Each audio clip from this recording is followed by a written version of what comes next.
Hola chicos, buenas noches, ¿cómo están? Hola, profe, buenas noches. Ya vamos a esperar unos minutitos como siempre, unos 3 4 minutitos y damos inicio mientras más estudiantes se conectan.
Ahora sí, vamos a iniciar.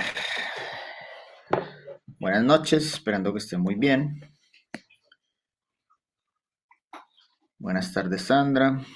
Buenas tardes, Sandra Montesinos presente. Pero ¿cómo madruga Sandra poner la asistencia? Muy bien. Eso es al final de la clase, pero bueno, está bien. Eh, ya. Mm, bueno, chicos, entonces, hoy vamos a ver la clase número 3 del módulo 4. ¿Ya? Recuerden que hoy a las 21 horas se habilita la prueba número 1 del módulo 4, que es lo que vimos el martes pasado y hace una semana el jueves.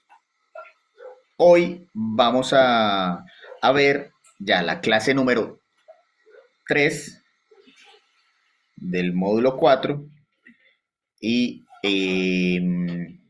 esta ya entra en la prueba de la próxima semana. ¿Listo? Profe, profe, Sí, hola, buen día, disculpe. ¿Qué prueba es? Es que estoy como confundida donde junté mis hojas. El ya. módulo uno, No, no, no. Estamos viendo el módulo 4. sí, pero la de las pruebas, profe. Listo. La prueba que se habilita hoy es la prueba número 1 del módulo 4 y se evalúa la clase 1 y 2 del módulo 4, que es la que vimos el martes pasado, hace 2 días y hace una semana, el jueves pasado. Hoy empezamos ya la clase número 3, que esta ya entra para la próxima prueba. Ok, gracias. Listo. ¿Alguien más tiene alguna otra duda de pronto con las pruebas o todos estamos claros ahí? Bueno, Doctor, buenas tardes, disculpe. sí, Eh, Queda un módulo más, ¿cierto? es correcto. Ah, ya, ok. Queda Gracias. terminando este módulo que lo terminamos la próxima semana, el martes. En una semana, o sea, el próximo jueves, empezamos ya el módulo de bodega, que sería el último módulo que ya vamos a ver.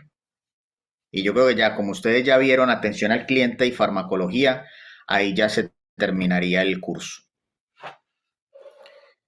Entonces, Ya, para terminar el curso queda como un mes, ¿ya? wow. Profesor, y después Gracias. usted después usted va a explicar todo lo que viene después de. ¿Y qué es todo lo que viene? No, no No, entiendo pues la pregunta. a lo que me refiero, ¿se acuerda que dijo que iba a dar información después de cómo se cerraba el curso, lo que venía, po, después cómo se Ah, iban a hacer los certificados, esas cosas? eh, a ver, cómo se envían los certificados y esas cosas, eso yo creo que es con la parte administrativa, pero lo que yo sí hago ya es en la última clase, hacemos como un conversatorio ya en la última parte, como en la segunda hora, para resolver dudas, qué es lo que sigue efectivamente, ya que hacen como tips que pueden hacer ya con el certificado. Volvemos a tocar el tema del examen del Ceremi, como para que ustedes se lleven la película clara. ¿Ya? Eso sí lo vemos ya terminando el otro módulo, que sería ya la Ah, última clase. ok, profe, Listo. gracias. Bueno, bueno, ¿qué vamos a ver hoy? Hoy vamos a ver qué tipo de pacientes, o bueno, algunos pacientes que nos pueden llegar a la farmacia que pueden tener una necesidad especial, como por ejemplo los pacientes que son celíacos o que son veganos o que son diabéticos. Entonces vamos a hablar un poquito de las tres cosas.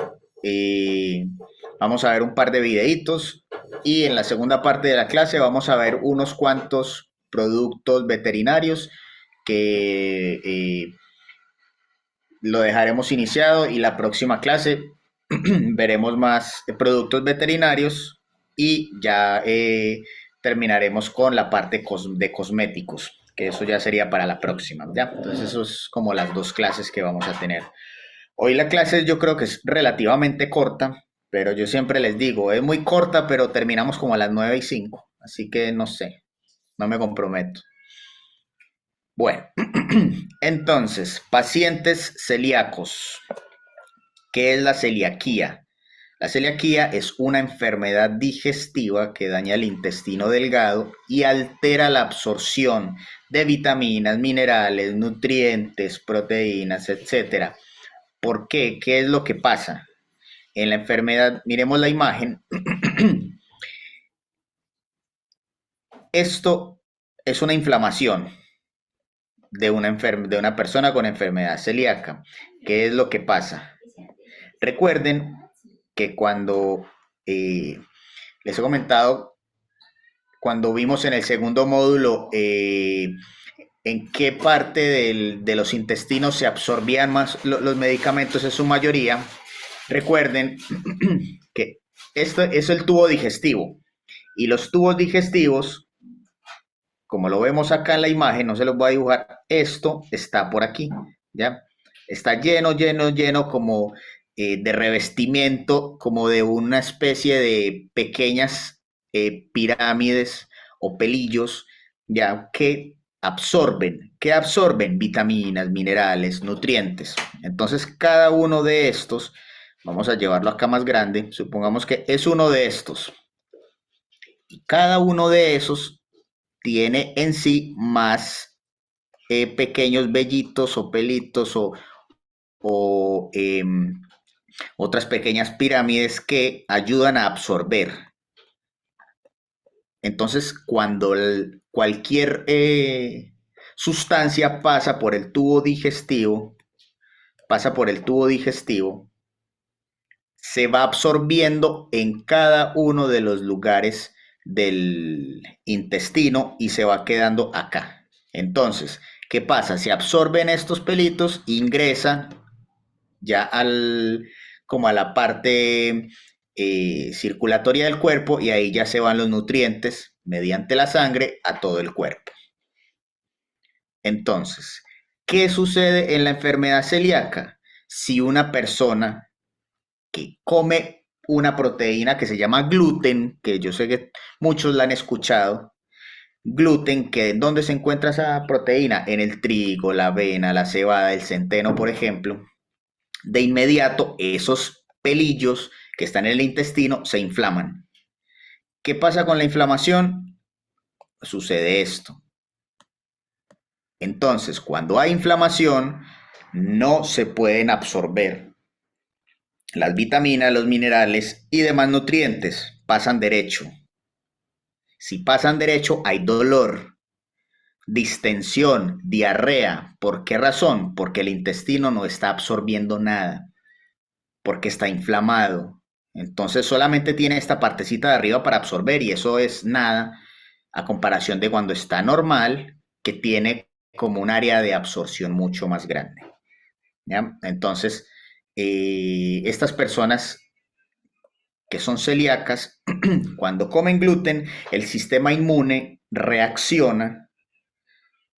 ¿De qué forma? Inflamándose en los intestinos. Ahí es donde vienen los dolores, la diarrea, las distensiones y es todo un problema.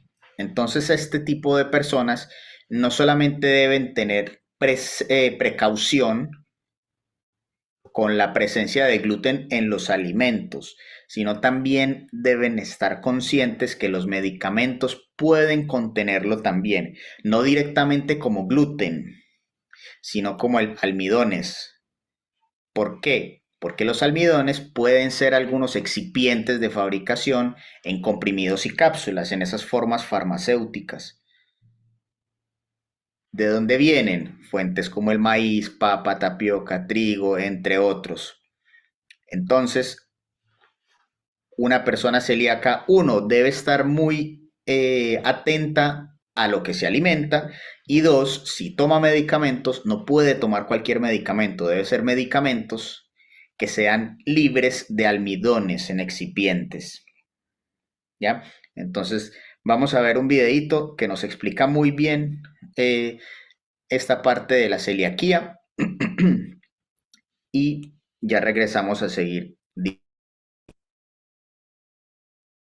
Que también hay una página web que es bastante buena para personas celíacas, que ahorita la vamos a revisar, en donde nos dice qué alimentos y qué medicamentos están libres de gluten. ¿Ya? Entonces los dejo con el videito y ahí ya regresamos.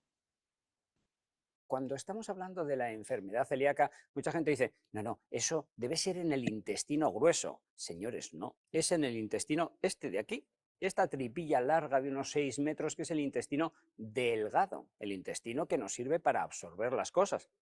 De hecho, la parte más grave de la enfermedad celíaca es la malabsorción que conlleva, porque este órgano es el que enferma. Ya lo hemos visto, la verdad es que visualmente es simplemente un trozo de caucho, pero me gustaba enseñárselo para empezar. ¿Por qué? Porque mucha gente dice, vale, yo soy celíaco. Y le preguntas, ¿y por qué es usted celíaco? Y dice, porque Madonna ya es celíaca, o porque Jennifer López ya es celíaca, o porque, bueno, ahora está de moda ser celíaco, y yo por qué no voy a ser celíaco si lo son los demás. Señores, no banalicemos las enfermedades. Una persona que padece la enfermedad celíaca o la intolerancia a una cierta proteína que es la gliadina, que viene en el gluten de muchos cereales, lo menos que le hace es gracia tener esa enfermedad. ¿Por qué? Porque realmente sí, matarle no le va a matar, pero si no la detecta a tiempo, va a handicaparle mucho su calidad de vida. Porque a nivel intestinal, y hemos visto el intestino delgado, va a provocarle muchos cambios.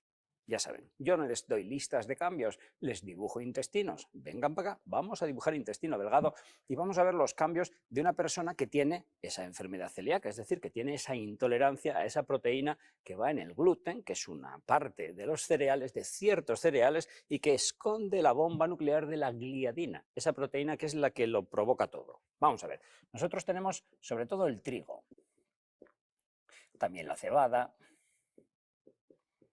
el centeno,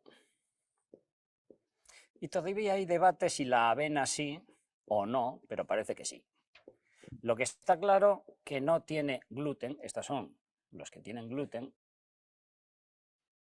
los que no lo tienen y por lo tanto se pueden comer son el arroz y el maíz.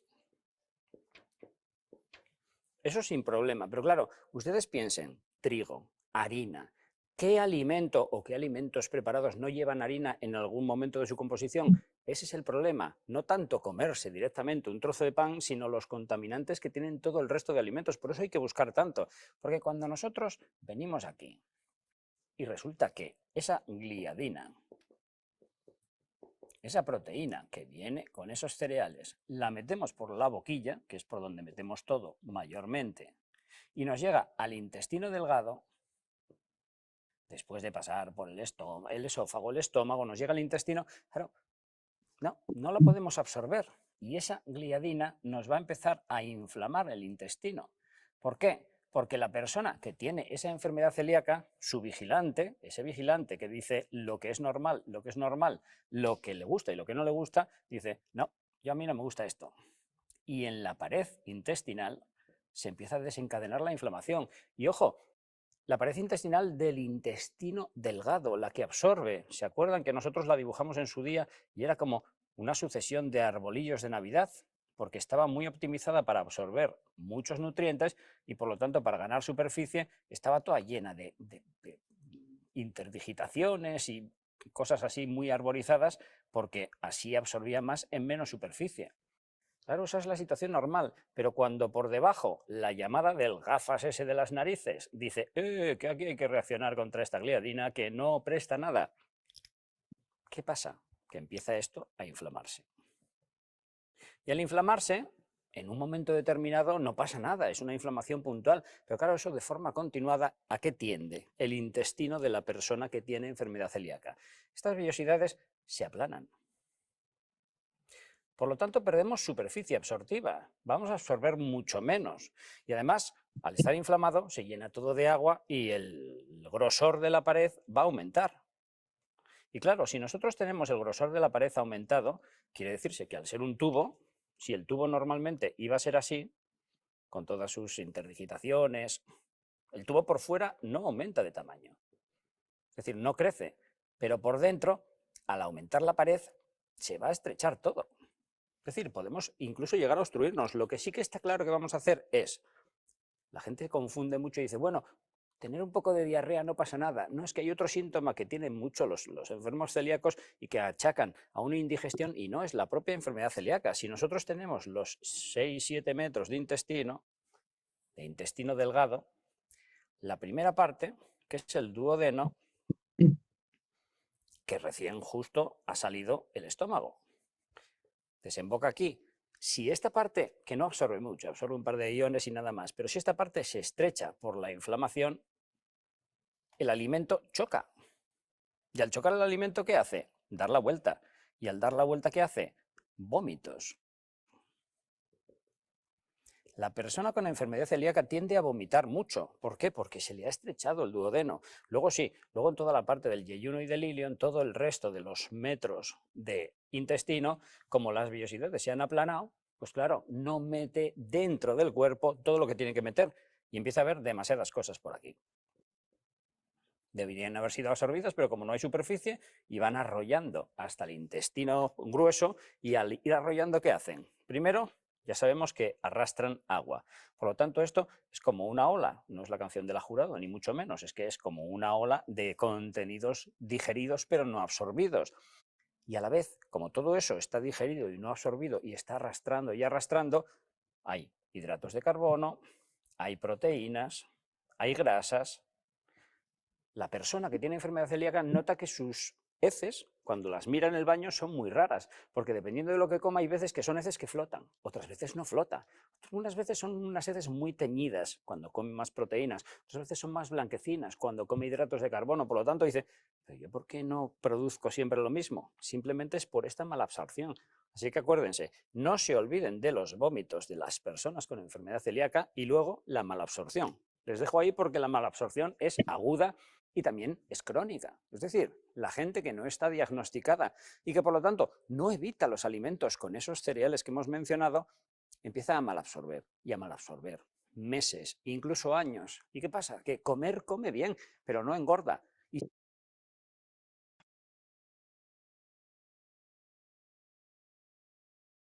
Ya, chicos. Entonces, el tema de la celiaquía. Y miren, hay muchas personas,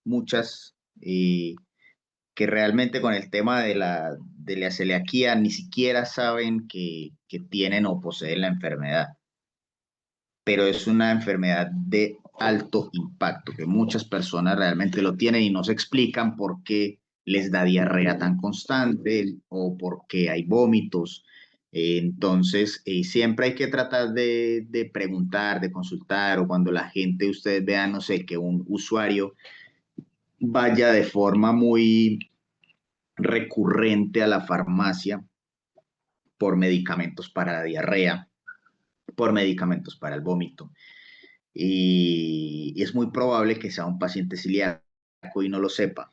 Y ahora hay mucha información acerca de este tipo de enfermedad y para este tipo de personas en las cuales mucha información y gracias también a la normatividad, no sé si ustedes han visto que ahora vienen muchos alimentos y le ponen libre de gluten o pan sin gluten o puro, cuestiones en general sin gluten, cereal sin gluten, ¿ya? Eso es súper importante para este tipo de personas. Hablando netamente entonces de los medicamentos, cuando los excipientes del medicamento incluyen almidón de maíz, generalmente se asume que está libre de gluten.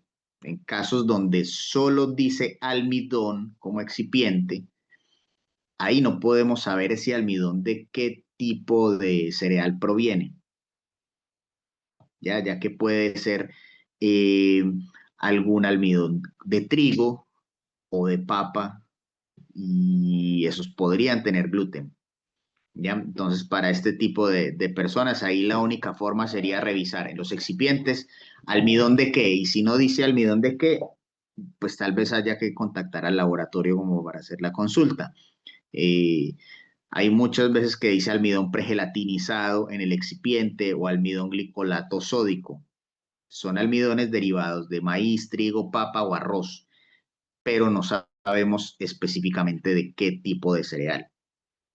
Entonces, no se puede garantizar que estén completamente libres de gluten después de su manipulación. Entonces, se preguntarán ustedes, ¿es muy complicado para una persona que tenga esta enfermedad identificar qué tipo de productos puede consumir y qué tipo de productos no? No, no es complicado. Ahí vamos a ver entonces esta página.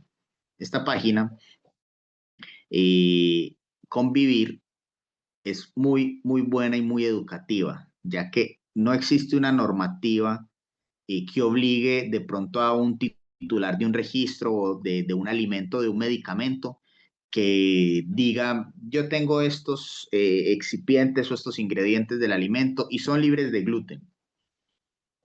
En cuanto a los ingredientes como tal. En general, se declara algún producto, pero ya en su conjunto, que es libre de gluten. Entonces, ahí es complicado. En cuanto a los medicamentos, es más complicado todavía, ya que de por sí los excipientes casi nunca se sabe para qué funciona el excipiente o qué tipo de excipiente es. Ustedes que ya están identificando un poco más la función de los excipientes, qué tipo y para qué, de qué tipo pueden estar en un medicamento, ya pueden más o menos ver un medicamento, revisar los excipientes y con certeza decir, bueno, esto puede ser para X cuestión o para Y cuestión. ¿Ya? Entonces, realmente el acceso a la información en esta área es un poco complicado. Vamos a revisar esta página entonces para enseñarles cómo para una persona eh, que sea celíaca, ¿qué puede hacer? ¿Cuál es una posible solución? Sería convivir. Fundación Convivir, esa es la página web. ¿Ya?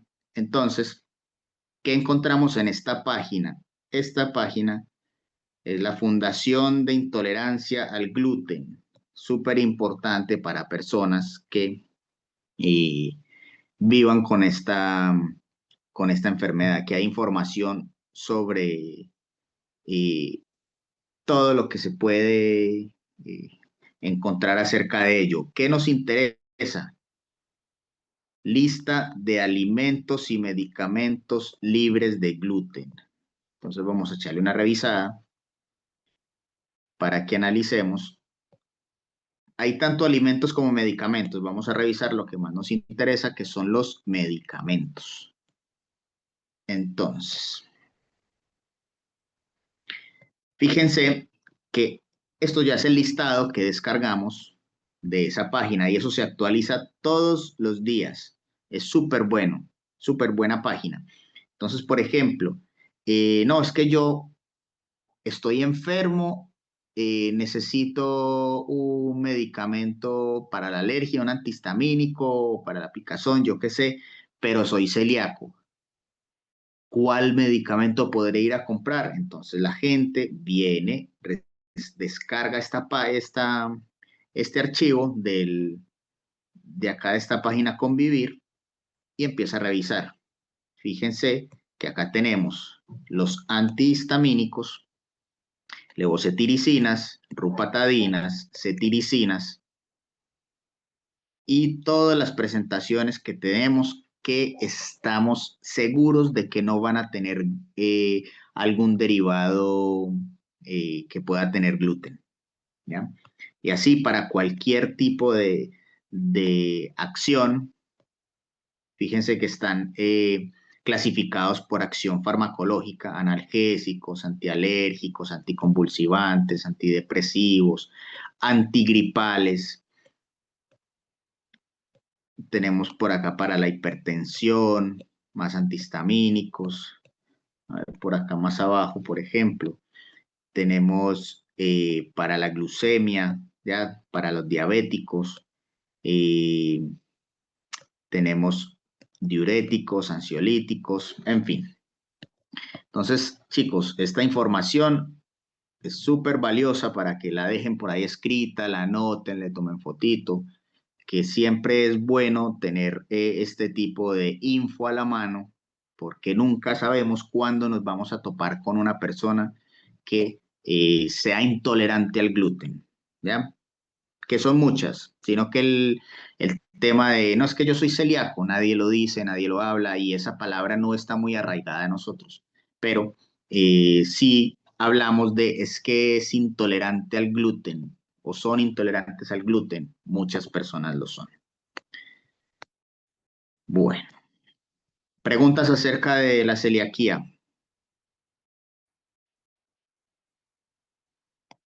¿Está claro? Sí, Perfecto, profe. súper claro. Entonces, eso. Bueno, ya esta fue la que acabamos de ver. Que ya, bueno, y aparte que en esa página también está el PDF que se descarga para el tema de los alimentos, que es súper importante también, no solamente los medicamentos. Creo que para la gente es más importante el de los alimentos todavía, porque eh, para, para que puedan saber qué pueden comer y de pronto que no se vayan a inflamar o vayan a presentar sintomatología eh, común de las personas celíacas. Pero para nuestro interés, les muestro solamente la lista de medicamentos, pero ustedes en su ratico libre pueden entrar y echarle un ojo a la página, qué otra información pueden encontrar, que puede ser bastante valiosa, que ustedes siempre la tengan ahí a la mano. Bueno, vamos a ver ahora los pacientes veganos. El veganismo es una práctica cada vez más común en nuestra sociedad. ¿Qué es el veganismo? Es el rechazo al consumo de productos de origen animal, como ocurre con algunos medicamentos. Entonces, ojo, los excipientes usualmente vienen de fuente animal, de origen animal, y cada vez es más común que los usuarios en las farmacias consulten por medicamentos que no contengan excipientes de origen animal.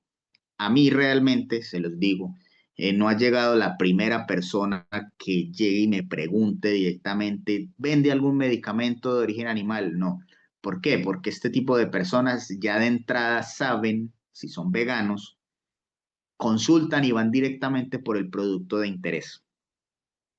Pero uno nunca sabe que alguno de ustedes les toque y les llegue la persona y les pregunte.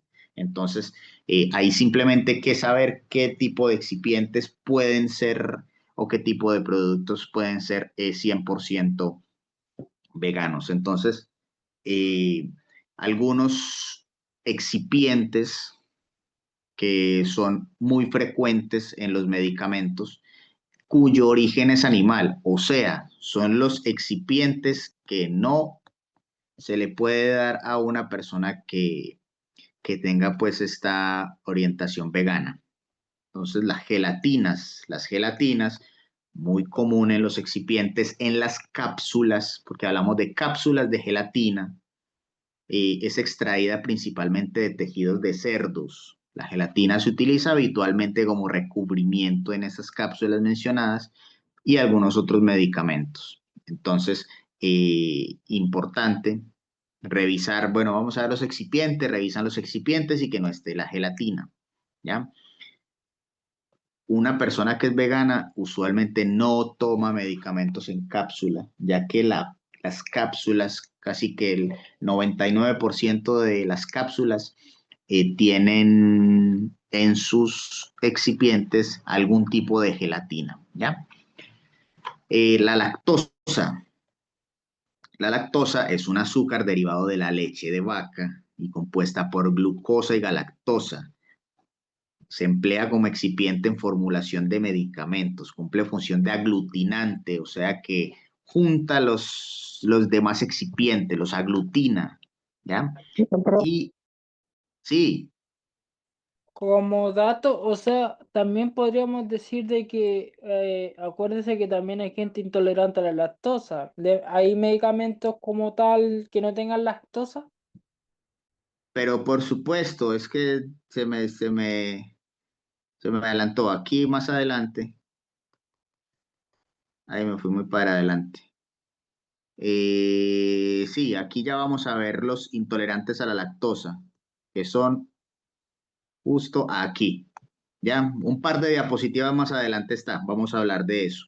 Justamente la lactosa es un excipiente que no puede tener una persona que sea intolerante a la lactosa, pero hay bueno, hay una forma para que las personas puedan digerir la lactosa y es con una enzima que se llama lactasa y se vende. Ya, pero ya lo vamos a hablar en un ratito, ¿listo? Bueno. Entonces, ¿qué pasa con la lactosa en el caso de los pacientes veganos, el cual pues también aplica para los intolerantes a la lactosa? Eh, es bastante común bastante común este excipiente y al ser de origen animal, tampoco es como muy eh, querido por los veganos, ¿ya? La goma laca, proveniente de la cochinilla laca, es una resina granulada de tono pardo rojizo. ¿Y cómo se utiliza? Como colorante, como recubrimiento. Su propósito, entonces, es proteger, siendo un poco el recubrimiento, dar un poco de color y permitir liberación controlada del principio activo al ser un excipiente que puede recubrir el comprimido.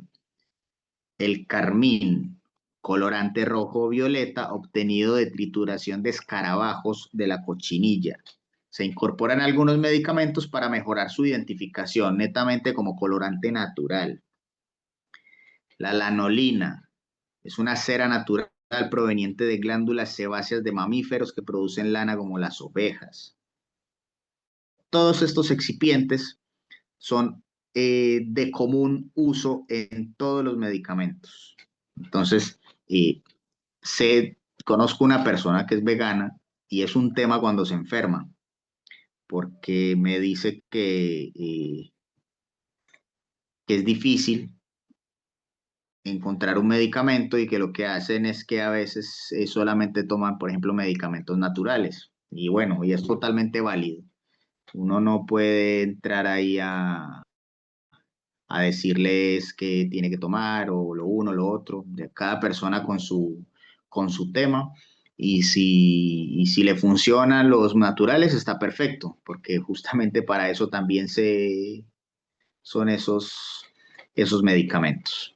Profe, como tal, ¿usted recomienda naturales como su amigo, por ejemplo, que toma puro natural, pero como tal, usted recomienda naturales cada cuánto porcentaje? O sea, por ejemplo, ¿cuánto usted recomienda un natural? ¿Cuánto usted recomienda un medicamento químico, por así decirlo?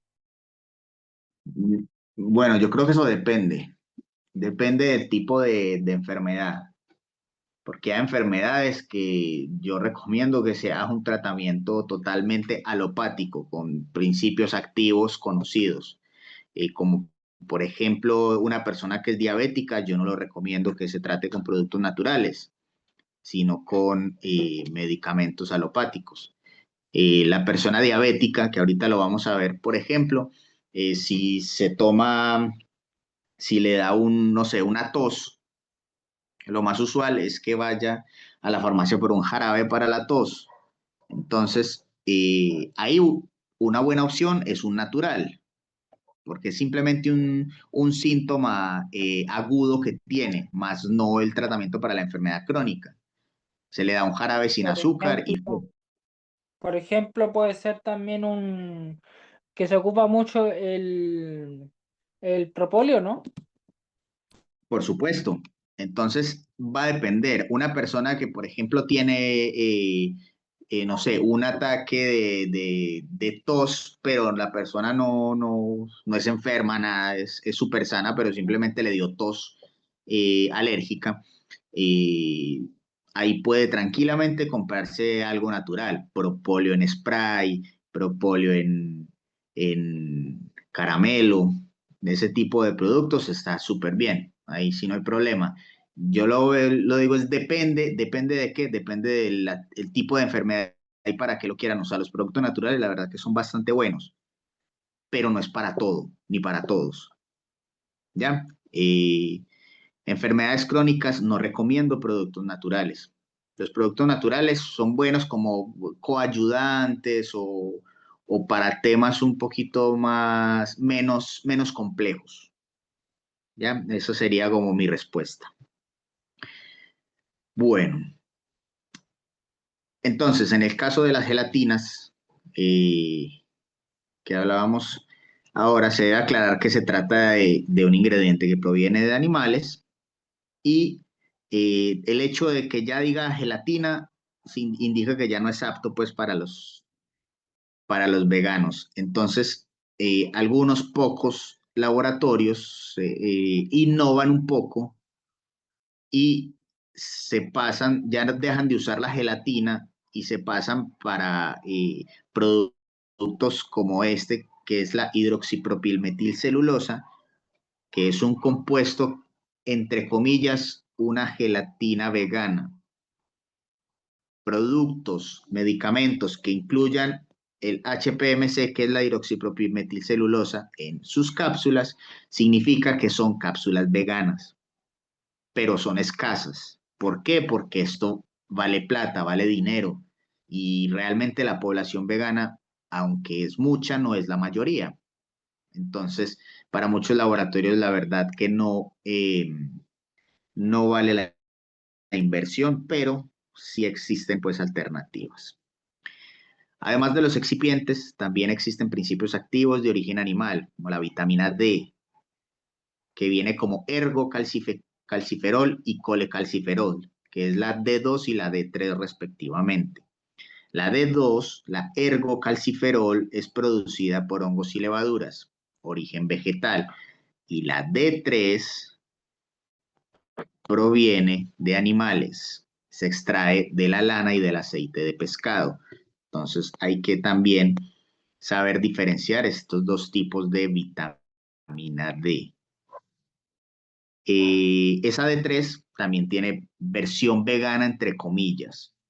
Ya determinados líquenes son capaces de producirlo, pero también su costo es más alto. Este tipo de productos de vitaminas, como la D3 vegana, entre comillas, son más caros, pero igual, miren, hay mercado para todos. Lo que yo siempre he considerado es que este tipo de productos, por ejemplo, que son un poquito más específicos, se debe tener en la farmacia, sí, pero no es el fuerte. O sea, se van a vender, se pueden vender, pero se venden poco. Entonces, no sé, uno o dos frascos que se tengan de este tipo de productos es más que suficiente para la farmacia, porque así se está teniendo en cuenta, digamos, tener productos de forma más inclusiva, porque puede que no falta que llegue el vegano y diga, pero es que ustedes no tienen productos para los veganos, entonces es que yo no sé qué y bla, bla, bla, bla. Hay que tener productos para todos, pero como no son una mayoría, son una minoría, se tienen poquitos, unos poquitos que solamente sean veganos porque eventualmente llegan y preguntan por esos productos. ¿Ya? Entonces siempre es simplemente, chicos, que de parte de ustedes conozcan que existe ese tipo de productos, que se los pueden encontrar en la farmacia y que les pueden preguntar por alguno. ¿Ya? Eso es como el objetivo de que conozcan este tipo de pacientes y tipo de productos que puede haber. En cuanto a la lactosa, ahí ya es otro tema.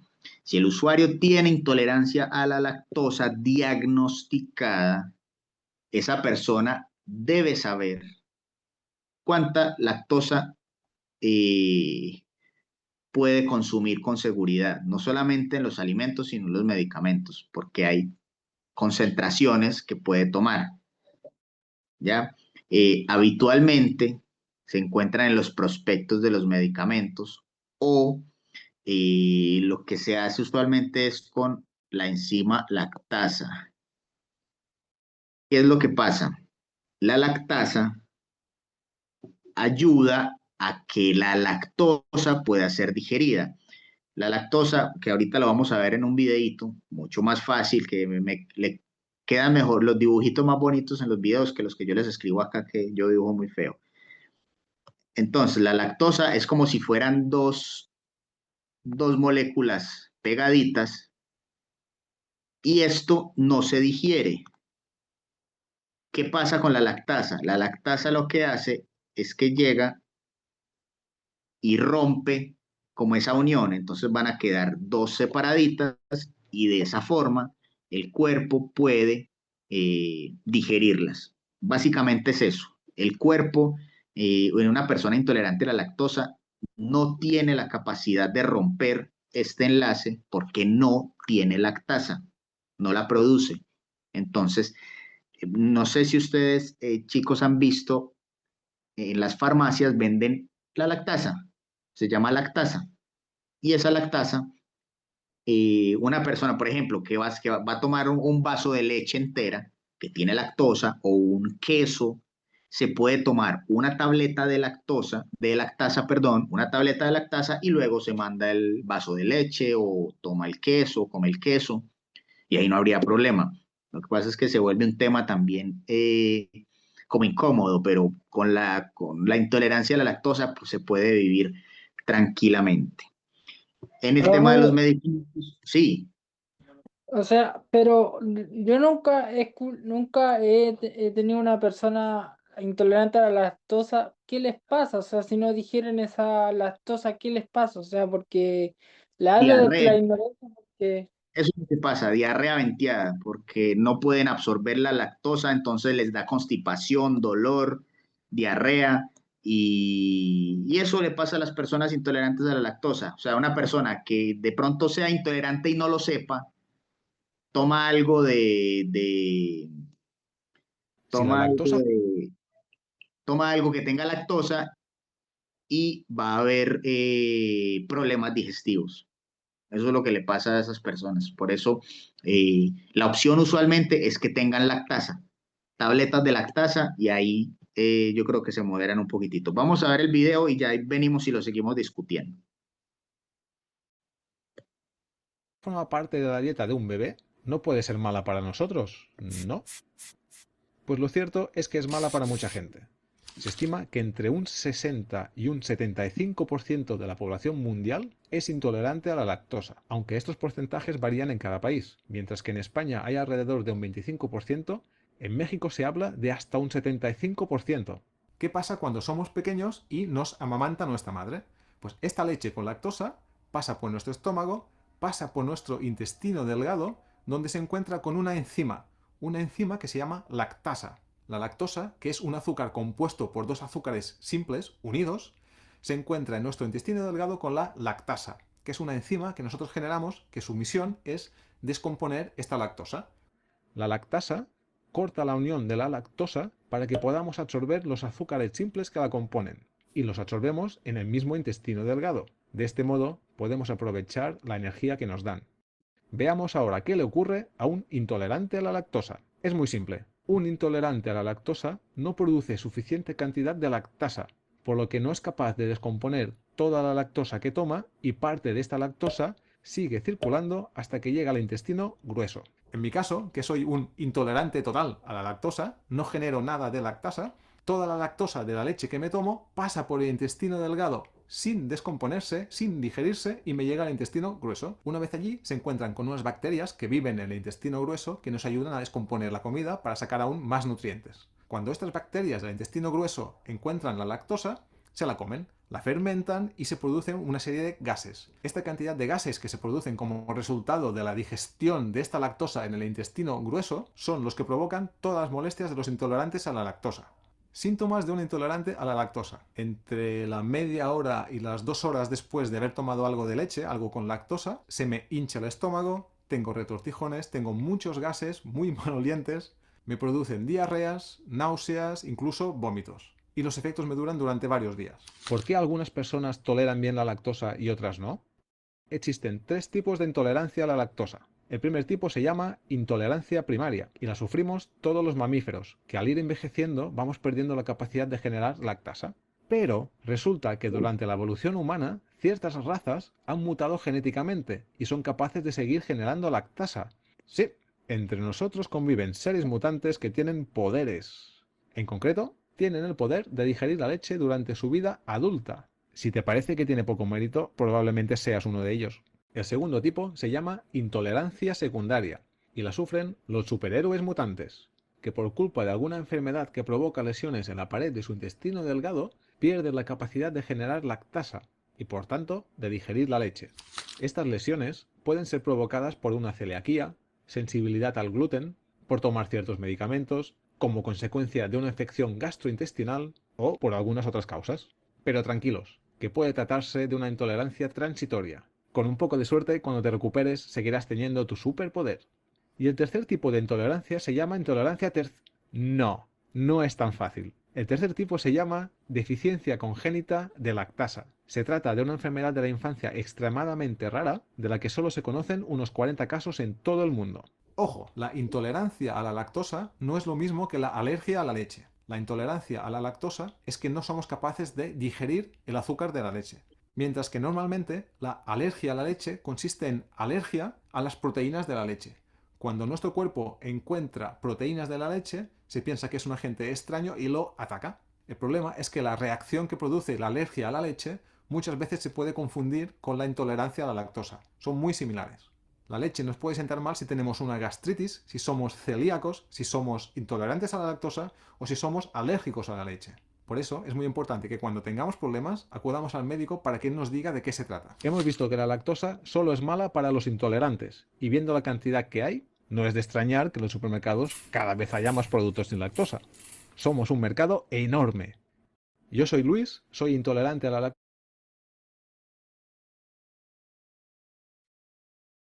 Muy bien.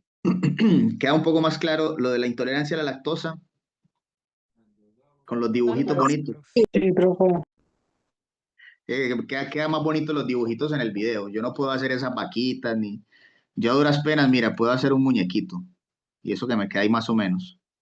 Con pelito y todo. No puedo hacer esas vaquitas. Pero bueno, ahí me entienden.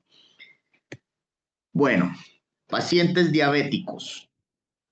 Ese es otro tipo de usuarios que nos llegan muy frecuentes a la farmacia.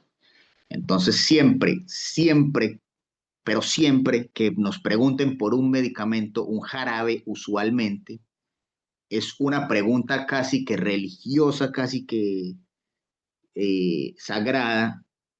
¿Es diabético? ¿Por qué? Porque eso va a definir el tipo de jarabe que le podemos vender. Usualmente es por síntomas menores como la tos, este tipo de pacientes, pero hay un detalle, que la mayoría de jarabes, el hecho de que se llame jarabe, eso lo hace a que tenga un alto contenido de azúcar. Los jarabes normalmente son azucarados, son dulces, entonces tienen un alto nivel de glucosa. Al un paciente diabético tomar un jarabe dulce con glucosa, es muy probable que sus valores se vayan hacia arriba, ¿ya? Entonces, hay que procurar vender un jarabe que no tenga azúcares, que ya vamos a ver cuáles más adelante. ¿Cuáles excipientes se pueden revisar que sean, que tengan azúcares? Todos estos son azúcares, inclusive no necesariamente en un jarabe. Si una persona va y dice que es que quiere un comprimido, pero que es diabético, ustedes tranquilamente pueden agarrar la caja y revisar cuáles son los excipientes y verificar que no tenga ningún tipo de azúcar, ¿ya? Como por ejemplo la glucosa, precaución en personas con diabetes, siempre que supere los 5 gramos de glucosa por dosis. La fructosa se utiliza muy comúnmente como edulcorante y saborizante. En nuestro organismo se convierte parcialmente en glucosa, con lo que eleva el nivel de glicemia. Entonces hay que tener ojo, puede usarse en diabéticos, pero con mucha moderación. La recomendación es que no, pero en caso tal es posible. La sacarosa. La sacarosa son como dos azúcares pegados, la glucosa y la fructosa, hacen la sacarosa. Se tiene precaución también en personas diabéticas cuando superen los mismos 5 gramos, igual que la glucosa. La galactosa, esta está muy presente en la leche. Se utiliza como agente de recubrimiento y edulcorante de comprimidos o cápsulas. Es un excipiente de origen animal. Se descompone en glucosa y lo mismo, son 5 gramos por dosis, lo máximo recomendado. Entonces, eso como los azúcares de forma general que están en la mayoría de los medicamentos. La lactosa, que es la que acabamos de ver, también es un azúcar. está formado por 2 glucosas, son los mismos 5 gramos de precaución, y estos que son más, un poco menos recurrentes, pero también se pueden encontrar azúcares invertidos que se utilizan como agentes de recubrimiento y de relleno en cápsulas y comprimidos, y el aspartame que se utiliza como edulcorante también. Ya este aspartame es súper importante porque estos sí se pueden utilizar en pacientes diabéticos, ya que el aspartame no tiene origen de moléculas de azúcar, ¿ya? Entonces, este sería un check para personas diabéticas.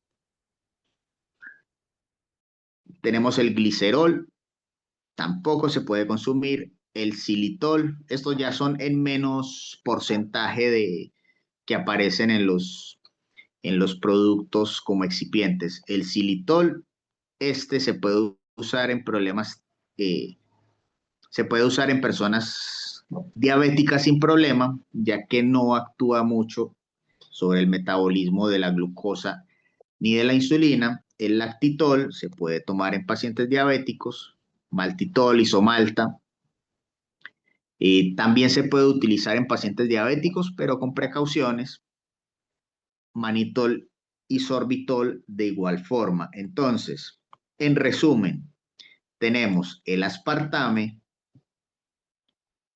xilitol, lactitol, maltitol, manitol y sorbitol. Parecen muy complicados los nombres, pero son muy parecidos. Así que esos son los que más pueden utilizar quizá personas que tengan problemas con la diabetes y necesiten tomar un medicamento que realmente lo requieran y que tenga alguno de esos excipientes como edulcorantes. Ahora bien, este jarabe, el Abrilar o jarabe de Dradelix, siempre es lo que más podemos vender para personas diabéticas. ¿Por qué? Porque no tiene azúcares, tampoco tiene alcohol. Ya, aquí dice, bueno, ahí alcanzamos a ver, sin alcohol, azúcar ni colorantes. Así que este es el jarabe por excelencia para personas que tengan este tipo de afecciones. Es un jarabe natural. Este creo que ya lo habíamos visto en la parte de naturales. Viene es un extracto de la hoja de Hedera helix, ¿ya? Entonces, ese es uno de No sé, los ¿por qué le pocos. echan alcohol? ¿Cómo? ¿Por qué le echan alcohol?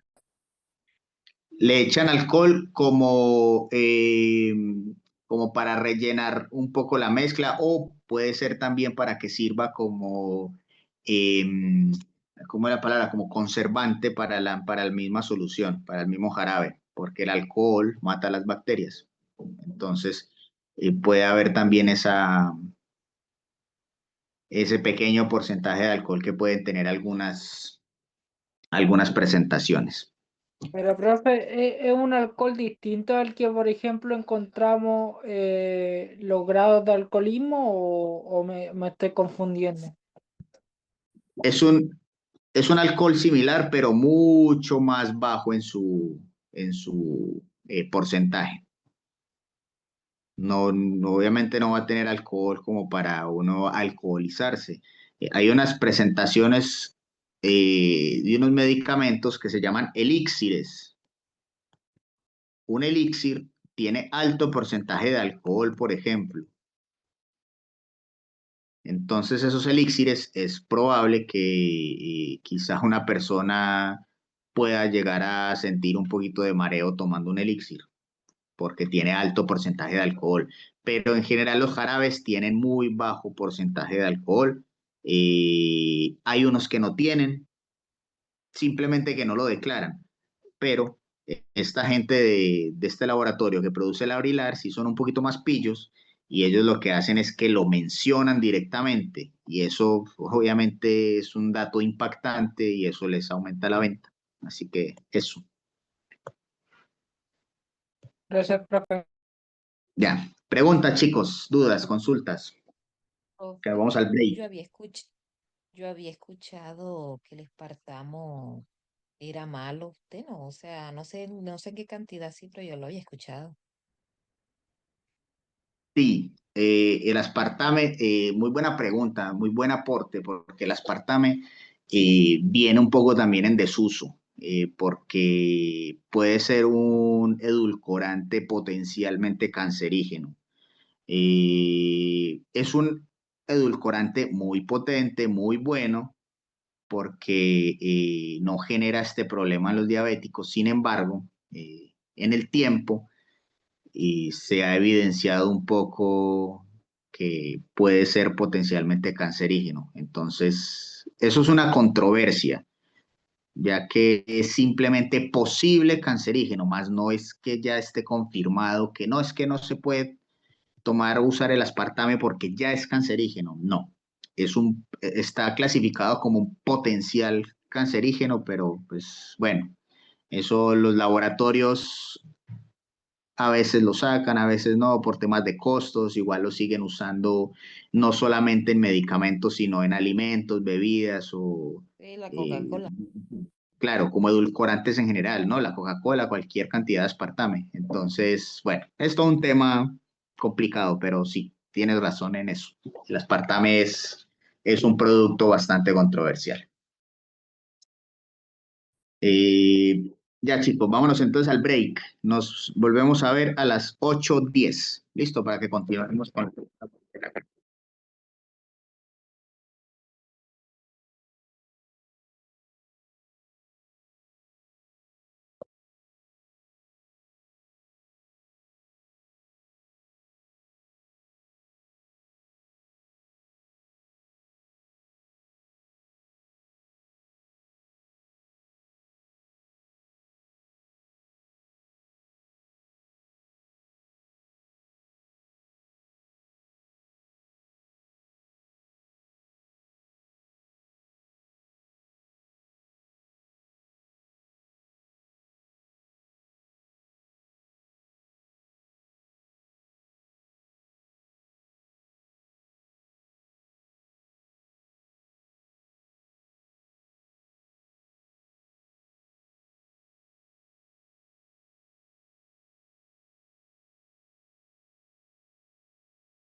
Mm,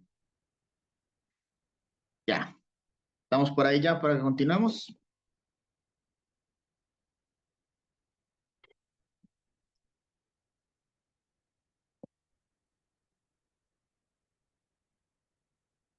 Hola, ¿sí me escuchan? ¿Todo bien con el sonido? Sí, vos. Todo bien, Profe, profesor. Todo Per- bien. Perfecto, es que como nadie reacciona, pienso que se me dañó el computador o algo. Muy bien, vamos a ver entonces ya esta segunda parte, algunos medicamentos veterinarios. Entonces, ¿qué es un medicamento veterinario? Es un producto farmacéutico de uso exclusivamente veterinario, cualquier sustancia natural o sintética o mezcla de ellas que se administra en los animales con el fin de prevenir, tratar o curar enfermedades o sus síntomas, restablecer, corregir o modificar las funciones fisiológicas, estimular la inmunidad activa, otorgar inmunidad pasiva o diagnosticar enfermedades de estos. A ver, el tema de los veterinarios no es obligatorio para las farmacias. Les estoy haciendo un pequeño recordatorio de módulos anteriores. No es obligatorio para una farmacia vender medicamentos veterinarios, pero la farmacia que los tiene es un plus. Es un plus tener medicamentos veterinarios. ¿Por qué? Porque siempre se necesitan, perdón, un segundito. Porque siempre se necesitan, siempre hay personas que buscan veterinarios, productos veterinarios para sus animalitos, ¿ya? ¿Qué es lo que tiene que tener una farmacia para vender medicamentos veterinarios? Debe tener una resolución del SAC. ¿Quién me recuerda qué es el SAC? Servicio Agrícola Ganadero.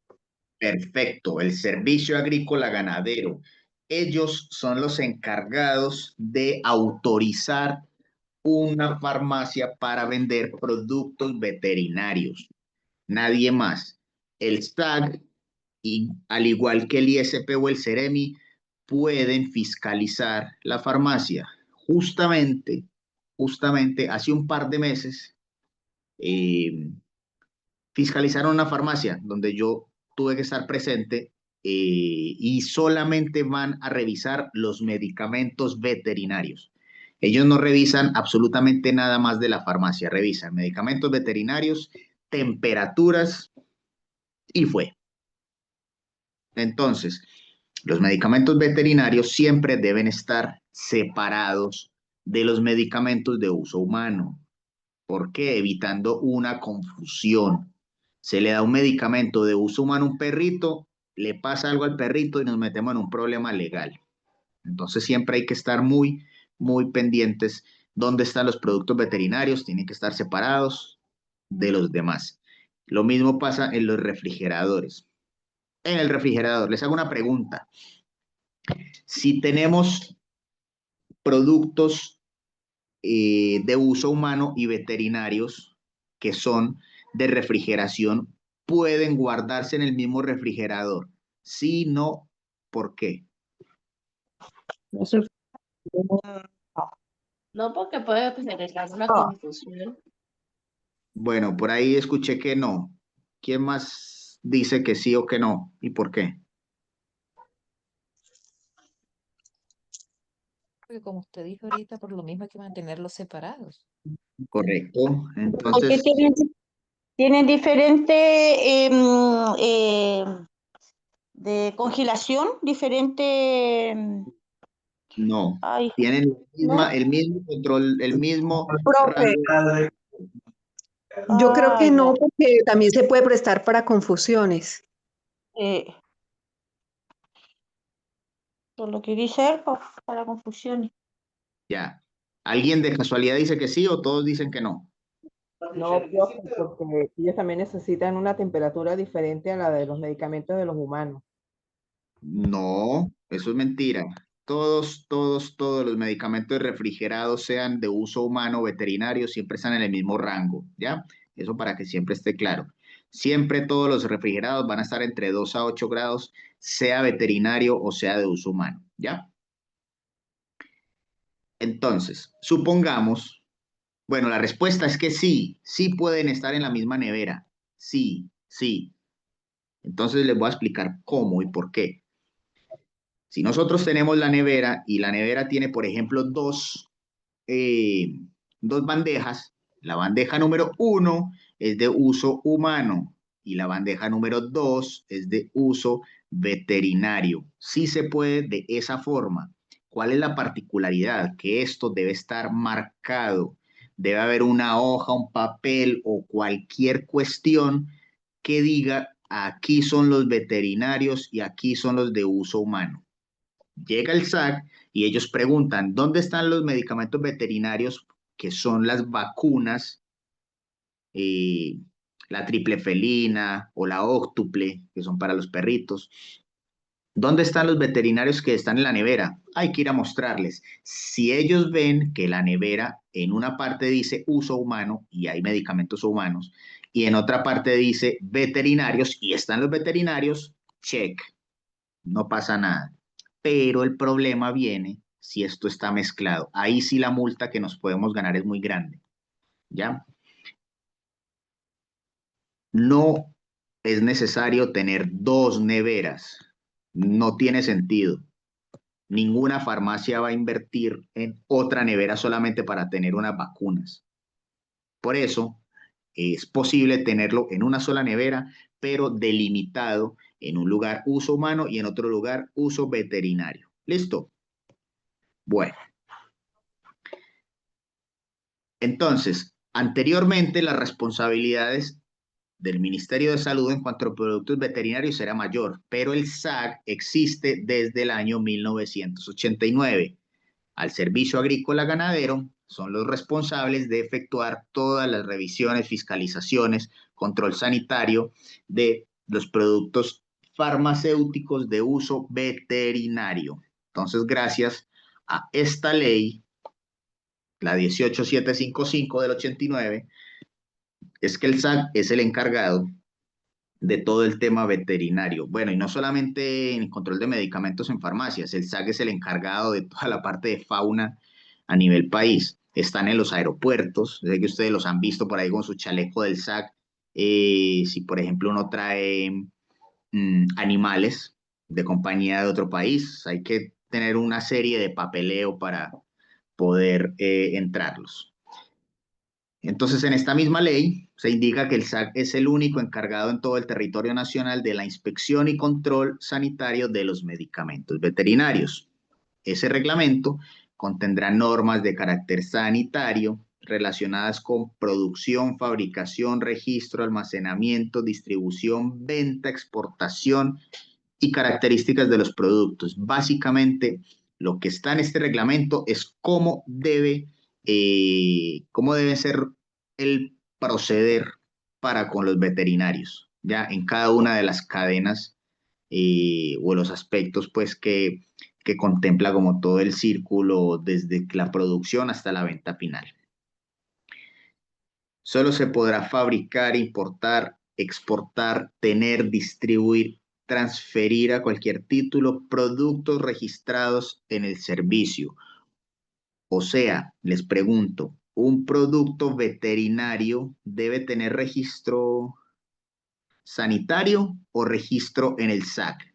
¿Qué creen ustedes?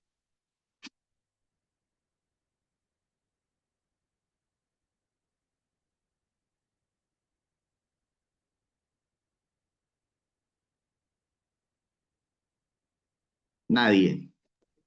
No, no escuché la pregunta, disculpa.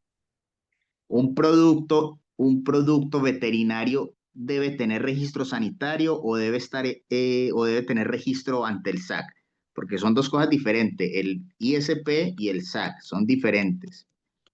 Entonces, un medicamento se registra, tiene registro sanitario con el ISP, pero un medicamento veterinario ¿También debe tener un registro sanitario o debe registrarse ante el SAC? ¿Ustedes qué creen? A mí me parece que tiene que tener un registro ante el SAC, que es el ente que lo fiscaliza, que lo regula. Muy bien, esa es la respuesta correcta. Ellos, los veterinarios, son registros ante el SAC, ¿ya? Entonces, las farmacias, como les decía, pueden elegir manejar o no en su stock medicamentos de uso veterinario. ¿Cómo se solicita eso? Uno va ante la oficina del SAC más cercana de la comuna eh, para solicitar que se quieren vender productos farmacéuticos de uso veterinario. El SAC hace una visita, revisa la farmacia, si todo está bien, si tiene su autorización sanitaria y demás, si tiene el espacio, le dan una resolución del SAC. ¿Ya? Esa resolución del SAC habilita a la farmacia a que pueda vender este tipo de productos. Y para poder solicitarlo, pues se envían documentaciones generales, temas del propietario, ubicación del establecimiento, individualización del químico farmacéutico, permiso municipal, iniciación de actividades, que ya son temas y papeleos, pues, como generales ¿del qué? Del local como tal. Las condiciones de almacenamiento de medicamentos veterinarios son exactamente las mismas que para productos farmacéuticos de uso humano, tanto temperaturas ambientales sin contacto directo a luz solar, como para refrigerados, que ya lo hablábamos. También se mantienen en una góndola separada, deben de estar separados de los medicamentos normales, del resto de los medicamentos. ¿Ya? ¿Qué más nos indica la norma? Nos dice que se debe disponer un recinto cerrado para su almacenamiento, el cual es la farmacia. Disponer de unidades de frío cuando almacenen productos que así lo requieran. ¿Qué son unidades de frío? Geles congelados. Cuando se venda una vacuna, es lo mismo que cuando se vende una insulina. Se debe vender con una bolsa térmica y un hielito. O, en caso tal, la persona puede llevar la bolsa térmica y el hielito. Chicos, me ha pasado lo siguiente, que ustedes también le pueden pasar y es completamente válido. Como las vacunas son ampollas pequeñas, ampollitas pequeñas que la mitad de un dedo, hay personas que, por ejemplo, la veterinaria queda a 2 cuadras de la farmacia.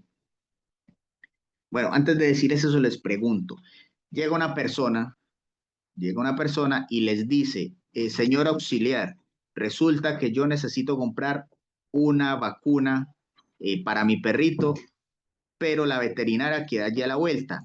No tengo más dinero para comprar la bolsa térmica. Usted me la puede entregar así y yo voy rapidito para que le apliquen la vacuna. ¿Ustedes qué hacen? ¿Le entregan la vacuna así sin hielo porque la veterinaria queda a 2 cuadras o no se la entregan? ¿Qué hacen ustedes? Es que igual puede perder la cadena de frío y es, o sea, dependiendo del clima puede perder la cadena de frío y eso como que no es muy recomendable tampoco. Excelente, esa es la respuesta. Pierde la cadena de frío. Entonces la respuesta es no, no se puede entregar. Así la veterinaria queda ahí a media cuadra, no puede salir de la farmacia sin una bolsa térmica o un hielo. ¿Ya? Pero existen alternativas. Resulta que hay personas bastante habilosas que van con un vaso lleno de hielo. Mire, ¿sabe qué? Es que voy allí a la vueltecita, vengo con un vasito lleno de hielo porque no tengo dinero para la bolsa térmica. ¿Ustedes qué hacen? ¿La venden o no la venden en ese caso? Un vaso Depende si es desechable. depende si es que el vaso de hielo igual es una pregunta bastante polémica porque podría ser, pero si es que no perdiera tanto la cadena de frío y dependiendo en qué condición está el hielo. Pero a la vez no deberíamos porque igual es peligroso si es que pierde la cadena de hielo o en el trayecto le pasa algo al vaso. No, ¿Quién más? profesor, yo digo no, No, ¿y por qué? porque el hielo está a menos 18, no está entre 2 y 8, se les va a congelar. Ya, ¿quién más quiere opinar? ¿Que sí o que no?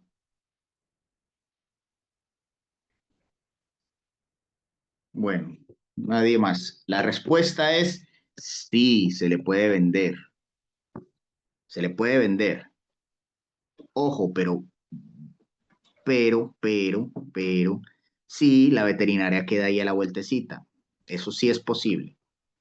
¿Por qué? Porque nosotros nos estamos asegurando de que va a conservar la cadena de frío por un rato. La vacuna no se va a congelar en el hielo tan rápido, ¿ya? Aparte porque el hielo está abierto, no está en un congelador. El hielo está en un vaso desechable, el cual está abierto y el cual está a temperatura de medio ambiente. Entonces, es muy poco probable que la vacuna se vaya a congelar. Lo que va a pasar es que el hielo se va a empezar a derretir y va a producir, bueno, va a mantener la temperatura ahí en el vaso. Entonces, sí, sí se le puede vender. Ahí no hay problema, pero solamente en esos casos muy, muy puntuales. Pero la generalidad es que debe venderse con una bolsa térmica y un hielo y que se selle la bolsa térmica. ¿Ya? Esa sería la respuesta correcta. Bueno. Los productos sometidos a controles especiales deben estar separados de los otros y bajo llave. O sea, si hay un medicamento veterinario que sea controlado, debe guardarse también bajo llave. No pueden almacenarse junto con alimentos plaguicidas o productos peligrosos. Solamente se puede vender al público productos terminados, o sea, productos ya empacados, finales. No se pueden vender, por ejemplo, fraccionados. ¿Ya? La entidad encargada de fiscalizar, ¿quién es? El SAC. Los mismos que nos dan la resolución. Las condiciones de venta de los productos veterinarios son muy similares a los de productos de uso humano. Hay productos de venta libre que no se necesita una receta. Hay productos de venta bajo receta médico-veterinaria. Usualmente son los antibióticos, por ejemplo. Venta bajo receta médico-veterinaria retenida. Son las que quedan archivadas en la farmacia y pueden ser medicamentos controlados. Y vienen los que están bajo control de saldo, son las que el médico veterinario tiene un formato establecido por el SAC y queda archivada también en la farmacia, pero de este también se lleva un registro de control de saldos, igual que los medicamentos de uso humano. ¿Ya? Entonces es muy similar los tipos de venta que podemos encontrar en los veterinarios. Por eso, si les hay una pregunta así muy similar en la prueba, ya saben, son muy similares los tipos de venta a los de uso humano, para que ganen el punto. Venta solo a médicos veterinarios. Ojo, es posible uno venderle un antibiótico a un médico veterinario que se identifique como tal. Es posible, sin necesidad de receta, siempre y cuando se identifique como médico veterinario. ¿Ya? Venta solo a médico veterinario con receta retenida, control de saldo. Entonces, a médicos veterinarios para el ejercicio profesional. Es lo mismo, pero igual tienen que dejar una receta. Así que de fondo no tiene mucho sentido porque de igual forma tienen que dejar una receta, pero existe esa forma en la ley. Venta para Y uso exclusivo. profesor, ¿existen también registros como para uno asentar esas recetas retenidas a medicamentos veterinarios? Sí, sí, cuando son con control de saldo existen también libros que se deben llenar. Ya, y en dado caso de que se le venda a un veterinario como tal, ¿cómo justificas la salida de ese antibiótico? Tiene que, Eso no. no, en ese caso, si es un medicamento de ese tipo, tiene que dejar una receta, sea veterinario o no. Ok, gracias. Ya. Venta para uso exclusivo del servicio corresponde a aquellos productos que no son vendidos al público general ni a médicos veterinarios, sino que su comercialización se encuentra restringida al SAC para uso de un programa oficial de control o erradicación de enfermedades en animales. Eso pues también es una figura legal que poco se ve, pero también existe. No sé, en caso de, por ejemplo, si aquí llegara la gripe aviar, por ejemplo, les dan pollos. Entonces, los medicamentos para tratar ese tipo de gripe aviar, las farmacias lo deben restringir y vendérselo solamente al SAC para que el SAC haga control de esta enfermedad. Eso sería como un ejemplo de que pueda pasar para ese formato. Entonces, toda receta médico-veterinaria debe ser extendida y firmada por un médico veterinario, quien indica en ella lo mismo que en el de uso humano: nombre, domicilio, número de cédula, producto prescrito, dosis, posología, vía de administración, forma de empleo, especie animal tratada. Este sería como lo diferente: nombre del propietario y fecha en que se realiza la prescripción. Básicamente, el modelo de receta es casi la misma, solamente varía que deben poner si es un perro, un gato, un caballo, una cabra, una gallina, un chancho, ¿ya? Algunos medicamentos con receta retenida para los animalitos: tiopental para perros y gatos como sedantes, Virbac igual para los conejos, la eutanasia está también muy restringida, pero solo venta bajo receta médico-veterinaria. Estos productos normalmente no se trabajan en las farmacias, sino ya en veterinarias especializadas. Es muy escaso tener productos de control legal en las farmacias porque salen realmente poco, pero es posible.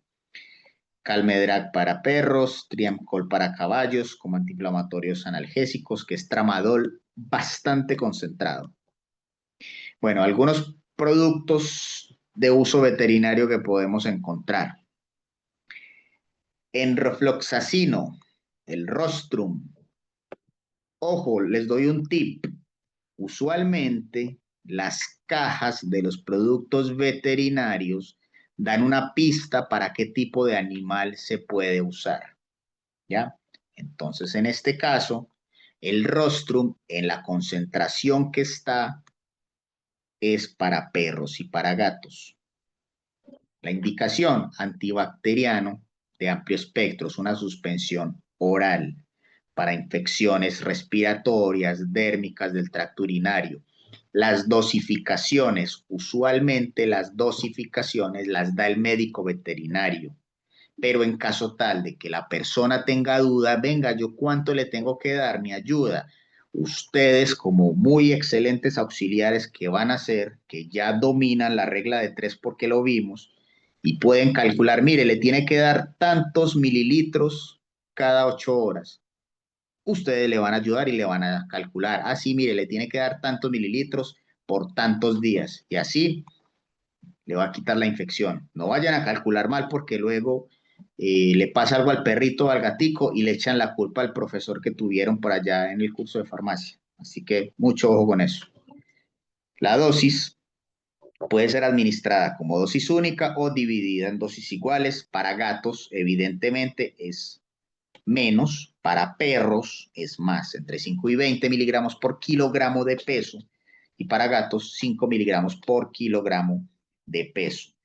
Entonces, por ejemplo, si el gato pesa 5 kilogramos, entonces yo le tengo que dar 5 miligramos por kilogramo, o sea, 5 por 5, yo le tengo que dar 25 miligramos. Y 25 miligramos son 1 mililitro. Entonces hay que darle 1 mililitro cada 12 horas, por ejemplo. ¿Ya? Así de fácil se calcula. Ahora bien, si el perro, por ejemplo, pesa, no sé, es un perro grande, pesa 15 kilogramos. Entonces vamos a multiplicar. Podemos coger entre 5 y 20, de 5 a 20 miligramos, cojamos la dosis máxima, 20 miligramos por 15 miligramos que pesa por 20 kilogramos que pesa el perro, serían más o menos 300 miligramos al día. Son 150 mililitros que habría que darle. Ya, porque no son 150 miligramos. Hagámoslo bien. El perro pesa 15 kilogramos. ¿Ya? Hagámoslo acá arriba. 15 kilogramos. Y la dosis son 20 miligramos por kilogramo. Entonces, 15 por 20 es igual a 300 miligramos que hay que darle. ¿Ya? Esos 300 miligramos vamos a dividirlos en 25. ¿Por qué 25? Porque un mililitro tiene 25 miligramos. 300 dividido 25 es igual a 12 mililitros que hay que darle. 12 mililitros a un perro de 15 kilogramos por día. Entonces son 6 mililitros que hay que darle cada 12 horas. Ahí está la diferencia de que un gatito sería 1 mililitro, porque un gatito pesa menos que el perro, y para un perro grande, más o menos, serían de 6 a 10 mililitros cada 12 horas.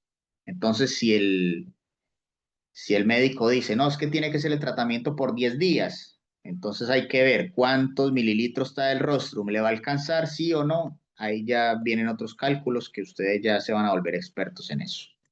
Y la condición de venta, ojo, venta bajo receta médico veterinaria, retenida porque es un antibiótico, súper importante. Registro SAC 2038, no es un registro sanitario, es registro SAC según lo que observamos hace un ratito. ¿Ya? Chicos, pongan sus asistencias que ante todo pronóstico hoy terminamos un poquito más temprano. No lo puedo creer. Preguntas, dudas, consultas.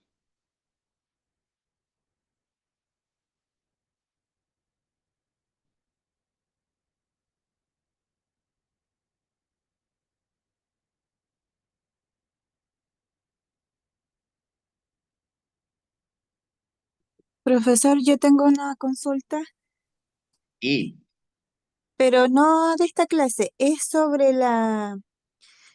¿cómo se van a evaluar las notas de cada módulo? ¿Se suman todas y da un promedio final? sí, justamente, se suman todas las notas y obtienen un promedio final. Recuerden que el promedio final, para que les entreguen el certificado sin presentar una prueba adicional, debe ser superior a 6, 6.0. Si el promedio general de las notas es 5.9 o menos, van a presentar una prueba final. Esa prueba final la desconozco cómo es la verdad, pero es como un resumen del curso. Hacen preguntas de todos los módulos.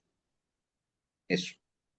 ¿Y Profe, cómo lo podemos hacer para estudiar para esa prueba final? Revisa los PDFs. Todos, todos, todos, todos. Así sería. Así sería. Ya, ¿y para pasar esa prueba final piden alguna nota también?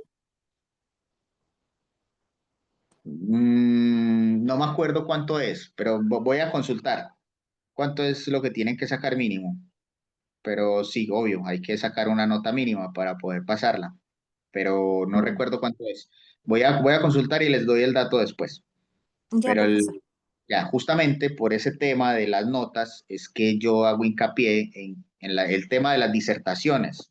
Cuando ustedes hacen disertaciones, el objetivo es que mantengan unas notas bien altas para que el promedio les quede bien alto y de pronto quizás si sacaron una mala nota en un par de pruebas, porque puede pasar, pues en general van a estar con notas altas y ahí no van a tener que presentar prueba final. Entonces, les dejo el dato que en el último módulo, como creo que ya les había dicho, hay una nueva ronda de disertaciones con dos objetivos. Uno es que evaluemos el conocimiento recogido en estos meses que han estado conmigo.